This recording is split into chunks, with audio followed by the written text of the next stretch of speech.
네, 이번 동영상에서는 카메라가 관심 있는 피사체에 초점을 맞췄을 때 다른 거리에 있는 피사체에는 왜 초점이 안 맞는지 그림을 통해서 살펴보고 아웃포커싱의 원리를 이해해 보도록 하겠습니다. 네, 그림이 좀 우습지만 여기 카메라, 여기 빨간 나무, 파란 나무, 네, 거리가 가까운 빨간 나무, 좀 멀리 있는 파란 나무 되겠습니다.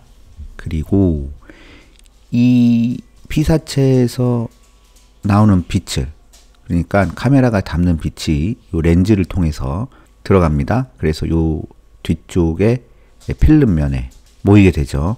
렌즈는 기본적으로 볼록 렌즈의 성격을 띠고 있으니까요. 빛을 모아서 이 필름에 상이 맺힙니다. 그럼 먼저 빨간 나무에서 카메라로 어떻게 빛이 모이고 상이 맺히는지 기본적으로 기준을 한번 그려보겠습니다. 빨간색 선으로.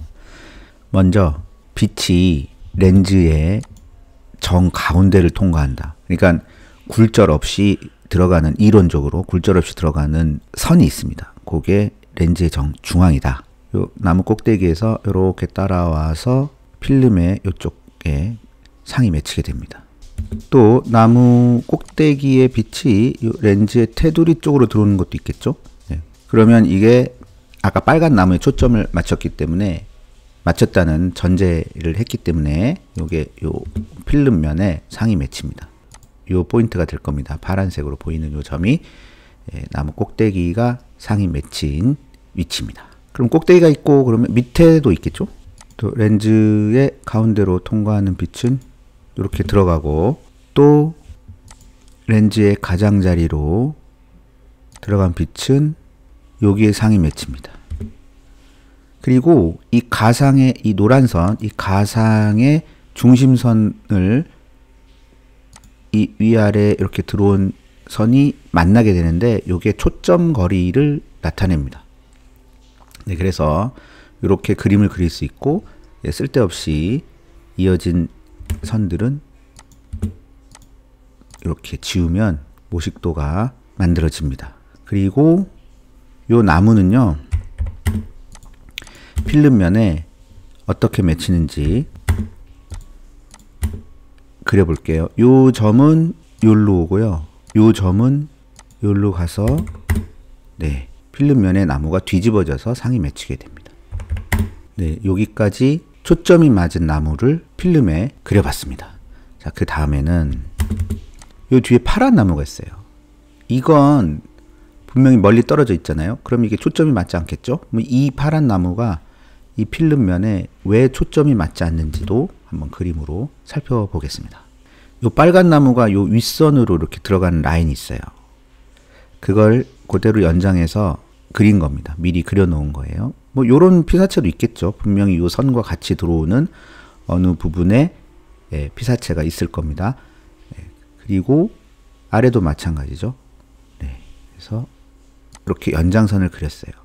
그래서 같은 라인으로 들어오지만 거리가 다른 이 파란색 나무는 어떻게 상이 맺히는지, 그게 왜 초점이 어긋나는지 그거를 그림으로 알아보는 거예요. 색깔을 바꿔서 이 파란색 나무에서 오는 빛도 파란색으로 덧 그릴 수 있습니다.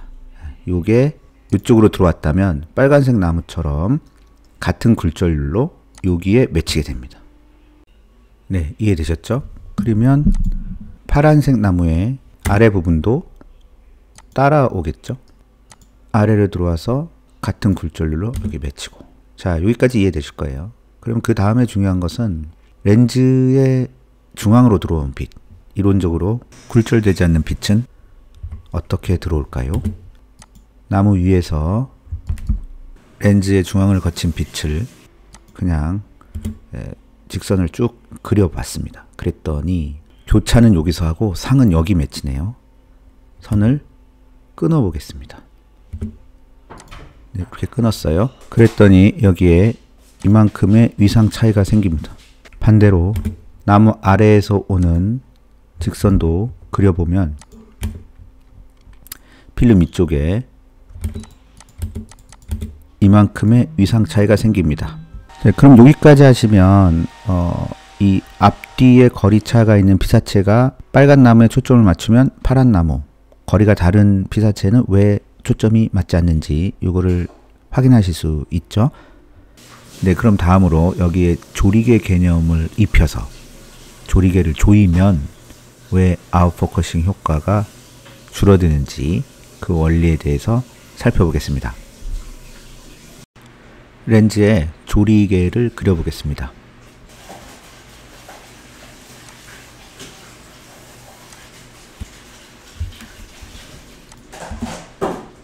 근데 이 검정색이 조리개입니다. 뭐 얼핏 보면 지금 이 위로 들어오는 빛을 이 조리개가 차단을 하게 되겠죠. 그러면 또 센스 있게 알아보면 요 뚫린 사이, 이 사이로만 빛이 통과하겠죠. 네, 그래서 빛이 이 조리개에 막히면 이제는 이 위상이 어긋난 요 파란색만 살펴보면 됩니다. 요리로 들어온 선, 요 선은 차단이 되는 거예요. 그러면 그림을 거꾸로 한번 그려보겠습니다.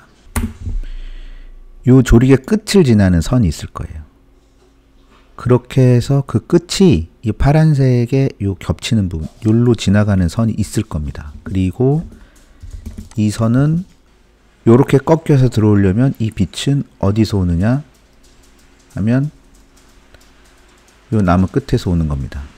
그러면 요 조리개를 통과할 수 있는 빛은 이 렌즈의 이 바깥쪽은 뭐 들어와도 다 조리개에 막히는 거죠. 이 조리개가 주변으로 들어오는 빛을 다 막는다고 생각하시면 돼요. 그러면 관심 있게 볼 두 선은 요 조리개에 막힌 선과 조리개를 겨우 통과한 선, 요 두 선을 보시면 되는데요.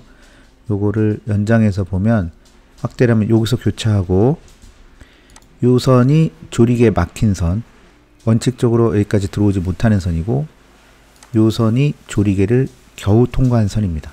그래서 원래 조리개가 다 열렸을 때, 없었을 때에는 위상 차이가 이만큼이 났지만 지금은 조리개가 이 위의 선을 막았기 때문에 위상 차이가 여기서 요만큼으로 줄어드는 거예요. 그러니까 즉 조리개가 다 열렸을 때는 요 파란 두 점 사이만큼 나무 꼭대기의 상이 펼쳐져서 맺혀졌다면 조리개를 조이면 요 파란 두 선만큼 그 펼쳐진 정도가 좁아지는 겁니다. 이해되셨나요? 네, 조리개가 하는 일이 그런 일입니다. 조리개를 조여서 어떤 위상차를 줄이고 그래서 조금 더 선명하게 하는 효과는 기대할 수 있지만 한편으로 지금 이 부분, 이 조리개에 막히는 이 광량은, 이만큼의 광량은 손해를 보는 겁니다.